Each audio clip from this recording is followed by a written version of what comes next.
Kitolot untuk penyakit mata. Daun dan bunga kitolot memiliki manfaat tersendiri. Namun perlu diingat bahwa tanaman kitolot yang Anda gunakan sebagai obat harus bersih dan terbebas dari penyakit. Jangan gunakan kitolot yang berasal dari tempat yang kotor dan banyak sampahnya seperti selokan. Selain itu perlu diingat bahwa pangkal batang kitolot mengandung racun dan harus Anda hindari. 1. Obat mata. Salah satu fungsi yang paling umum dari bunga kitolot adalah sebagai obat mata yang mengalami iritasi. Penggunaan kitolot sebagai obat mata sudah terbukti aman secara ilmiah. Cara menggunakannya adalah ambil beberapa bunga kitolot hingga ke pangkal tangkai bunganya. Rendam bunga tersebut dalam air bersih selama beberapa menit.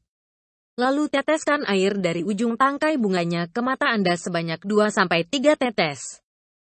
Awalnya mata Anda akan terasa perih dan sepat. Ulangi hal ini sebanyak 3 kali dalam sehari.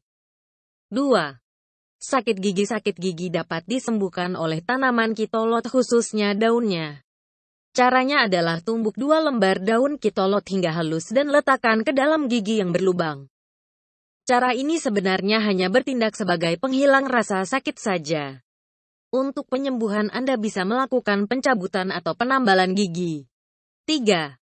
Asma dan radang tenggorokan. Daun kitolot seringkali digunakan untuk menyembuhkan asma, radang tenggorokan dan bronkitis secara tradisional. Caranya adalah dengan merebus 3 daun kitolot yang bersih. Setelah itu airnya disaring dan diminum hingga 2 kali sehari. 4. Kanker. Daun kitolot dipercaya memiliki khasiat untuk menyembuhkan kanker. Caranya adalah rebus 3 lembar daun kitolot yang masih menempel di batangnya dalam 5 gelas air bersih. Biarkan menguap hingga hanya menyisakan 1 gelas air dan minum 1 kali sehari. Karena rasanya tidak enak, Anda tidak harus menghabiskannya dan dapat meminumnya sedikit demi sedikit. 5.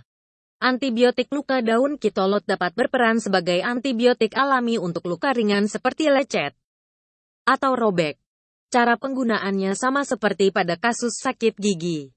Daun kitolot ditumbuk dan dibalurkan pada luka dan sekitarnya. Cara ini tidak dianjurkan untuk luka berat seperti luka sobek yang terlalu dalam karena jika daun tertinggal di dalam luka untuk waktu yang lama, dapat menyebabkan infeksi. 6. Katarak. Katarak merupakan penyakit yang membutuhkan operasi medis untuk dapat disembuhkan dan dihilangkan. Namun siapa sangka bahwa tanaman kelas rendah seperti kitolot dapat menyembuhkan katarak. Caranya adalah ambil selembar daun kitolot, patahkan tulang daunnya, tekan hingga mengeluarkan air dan campur airnya dengan 5 sendok makan air bersih. Teteskan ke mata yang mengalami katarak. Terima kasih. Subscribe Nur Hijrah.